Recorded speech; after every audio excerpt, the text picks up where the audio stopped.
The National Examinations Council last week Tuesday released the results of the 2023 Internal Senior Secondary School Certificate Examination, with a record of 61.60% of candidates scoring 5 credits and above, including English and mathematics.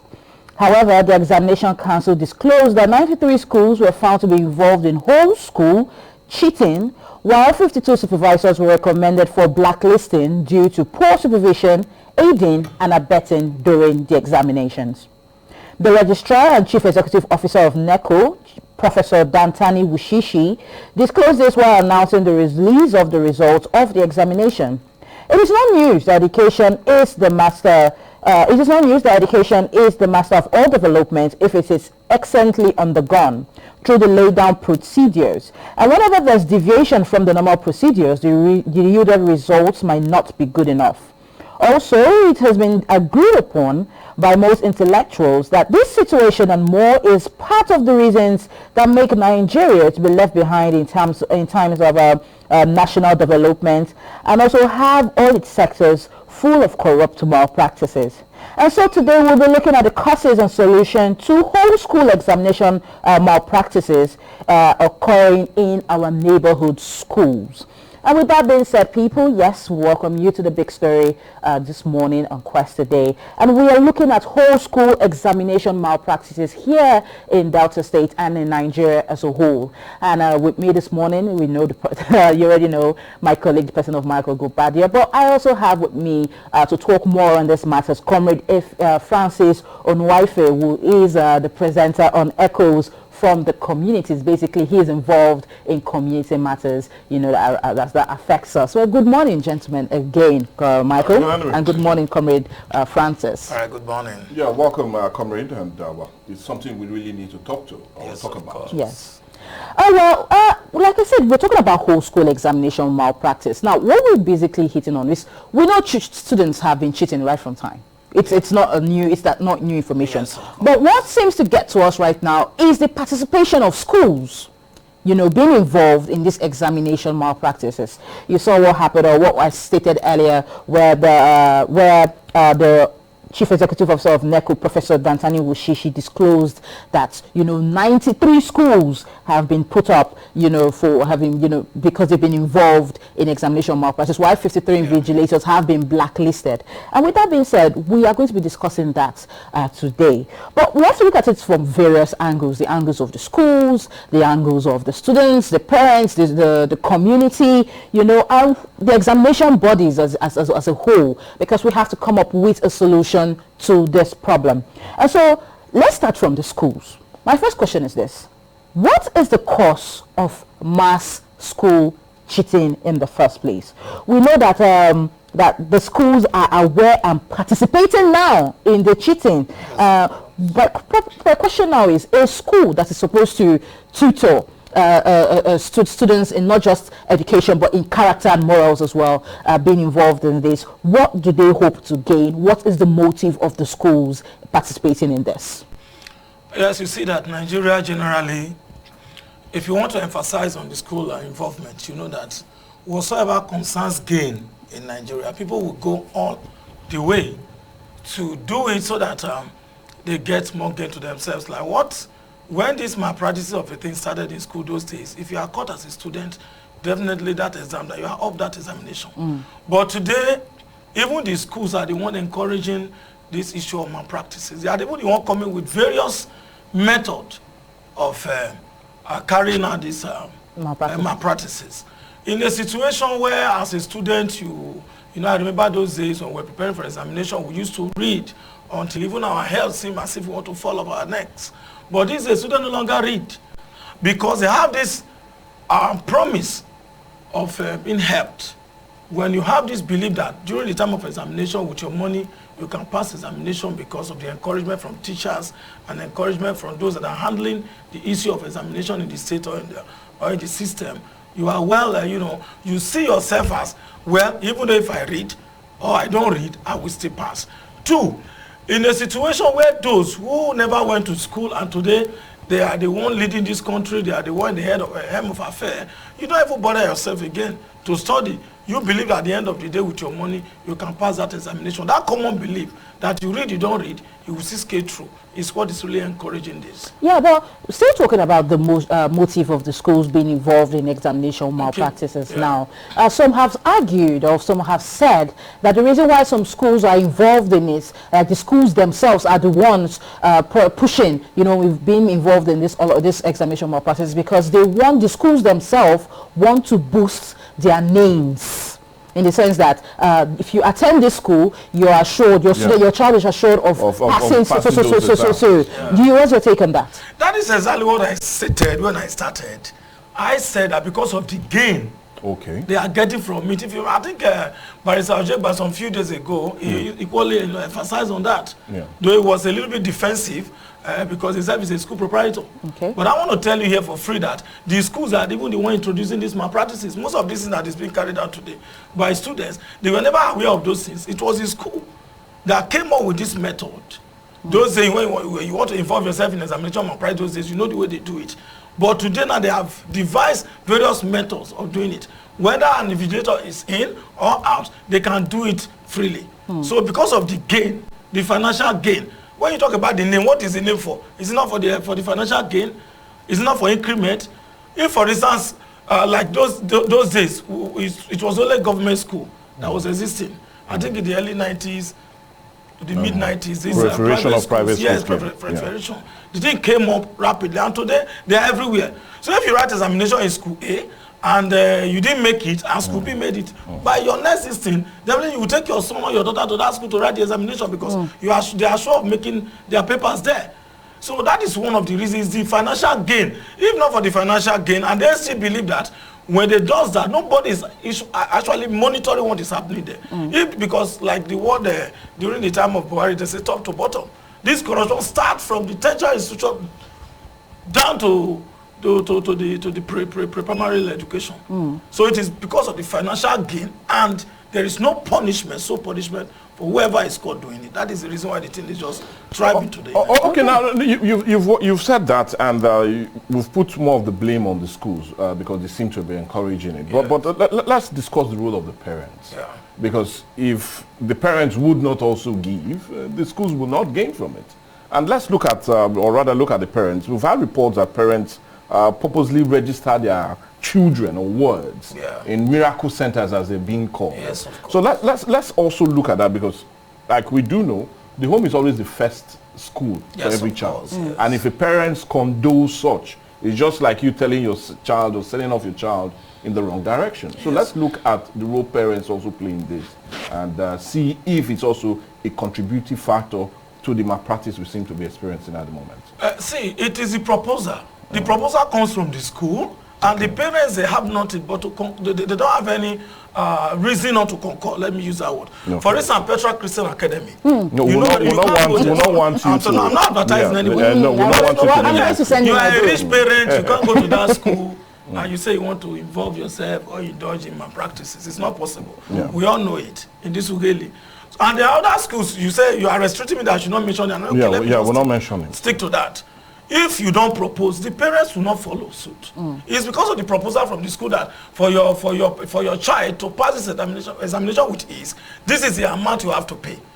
And you know that maybe by last section, the students that are enrolled in that school, they made it. And the ones that never enrolled, they don't. Let me give you an instance. When my senior son was about to write an examination, he said I should pay money. I said I'm not going to pay. They put him in another class, and other students wrote. Those ones that they put in a miracle class, they passed. And my son couldn't pass his own papers because though he read very well, but they did it. You know, these people, they have a way of doing it that if you don't pay that money, they will even short list most of this and say that these ones cannot go. These are the ones that will go. The thing really badly affected these emotions. In that sense, what do you expect me to do in the next dispensation? Okay, so the parents, they are concording because the school's proposal. Are you saying the schools are blackmailing them to Yes, of course. Okay, thank you for what you've said. Now, let's look at it. Let's bring it down to the common man. Yes. You know, the person watching, the person listening. Yes. Yeah, those people on the, you and I, but people on the streets, people on the road. Now, if your child comes to you, because I actually had this experience, if your child comes to you and says, today we are writing mathematics. They said we should bring 5,000 naira. Yes. For they just say the school said we should bring 5,000 naira for invigilator or something. You to know, be aided. You know, just 5,000 naira for this course. As a parent, what would you do? Good. I love that question. See, before you talk about examination is a test. You can only test someone on what you have trained on before. If you go to the schools and the curriculum, are they following it from one section to the other? Are they covering the old school curriculum? Are they doing the things that they ought to do? If you don't teach a student something, and you know that this examination is a West African examination that they are setting, is scaling throughout the national examination. If school A is covering the whole scheme, and school B is not covering the whole scheme, how do you expect the student to pass when you don't teach? Sometimes they go on strike. We thank God this day the issue of strike have really died, gone down to some extent. But let us put it that, for instance, that schools now they are on strike, and the period of examination you have to write that examination. Then you don't read, and you were not taught, and you can only read what you were taught. Now you are not taught, and you are going for an examination. How will you be able to pass? Comrade, you have not answered the question I asked you. You said that if your son says you should pay 5,000 naira. The school said today we are writing mathematics, and we need 5,000 naira. We are writing mathematics today, and to pay 5,000 naira. You know quite well that your son was unable to cover the scheme. That's what I'm talking about. If he was even able to cover the scheme, and if you know he covered the scheme very well, why will you give him such money? But when you know that the teachers too, sometimes if you go to most of these public schools, you will pity your children attending that school. I must say this with all emphasis because I'm a community man. So that you go to that place, they are not in class. Sometimes they do their various businesses. Sometimes they are even, a teacher that is supposed to be in class doing his own private business. So if you're saying if the child because of this one, and most of these parents, they knew that the teachers, they are not serious with what they want to calm down. I will off your mic right now and you take me to court. Okay, but seriously if the child does not cover the curriculum, the teacher does not, the school does not cover the curriculum or something, and the child comes and says 5,000 naira for mathematics or 5,000 naira for English. So because the child did not cover the curriculum, you pay? Is a question. Good of you. If you are on the road now, and you don't have your papers, your complete paper driving on the road, if a policeman stops you, what do you do in Nigeria? You go to the police station. You go to the police station or you tip them. No, you go to the police station. This system is evolving, it's everywhere. Let us not pretend. So are you saying parents that is the reason why parents are doing it? Comrade Francis, are you saying parents are compromising because their children have not gotten the full knowledge of what they should do? Exactly. That is what I'm emphasizing on. As a parent, I will not encourage anyone to should parents compromise? Actually compromise. Good. Sometimes when you are induced to do a particular thing, you don't have any option. Why they are compromising, I'm telling you why they are compromising. I'm not saying they should be compromising. Okay. There are two different things here. Okay. Why they are compromising, I'm not saying they should be compromising. I myself, I never compromised. And it affected my child. And I said that by next section, what do you expect me to do? It was a question I threw to you. But you shouldn't be compromising. Rather, we have this PTA. Let them the issue of PTA, why did PTA come? So that the synergy between the teachers and the parents can be stronger. I get what I'm saying. So one of the reasons why, or some of the reasons why the parents are doing this is because the curriculum is not well covered. Okay, now let me quickly bring this because we seem to be talking about the schools and the parents, and we're really forgetting who really it affects the most, and that's the students. Now, if this kind of a mentality is with them from the initial stage, and yet we are being faced with a whole lot of issues of corruption. Would this not be a way of life for them, knowing that, okay, in every examination I'm being helped, my certificate is also being helped from by my parents and also my school. So would this not also put that mental belief that things can easily be gotten, and yet we're being faced with a whole lot of issues of corruption? So are we not, and would this not further push our young children into the belief that you can get it anywhere you can, especially if you have money? Yes, of course, it's even happening already. That is why you see most of them that were garbaged in, they garbaged out of the system also. And in our society today, if you see most of their outcome, you know that even during their schools, they were never serious. But because they use money to skate through, now they have come to the society now. Now you prove yourself, you defend your profession. They are unable to defend it. That is the reason why we are bringing experts from abroad to take care of most of these things, like the money, those billions they used to contract Julius Banja. An indigenous company can equally do that. if you really open the system up and you teach these people what they ought to know, we can easily handle most of these things that expatriates are handling here in Nigeria. So it's really, it's impacting on us in the society already. We all know it. So there's no two ways about it. A student who's doing that, when he's going to come out, even in the society, he will still continue doing what he was doing while he was in school. I mean, that's the reason why we see some undergraduates or people who have, you know, even done their NYSCs not even able to write, spell properly. Yes, but of course. let's move away from that. Now, let's look at the role of government in this, because we've touched the role of parents, schools, and even the pupils themselves. But let's look at the role of government. It's not today that examination malpractices have started here in the country, you know. But what makes the situation worse is that it seems as though the government, the authorities are just not even looking at, you know, the issue. They're not taking it as something serious. They're not considering it as something serious to even look at. So now, do we have laws that guide this act of malpractice, examination of malpractices in Nigeria? If we even have, do you think that these laws are stern enough? The people who are meant to execute these laws, who are they, or where are they? Those are the questions I'm actually asking you right now. You know, in Nigeria, they say laws, they don't have grip until you are rounded up. You know, if you, as a minister of education, you know the importance of education. Education is not about going to school to speak grammar. We are going there to learn the profession.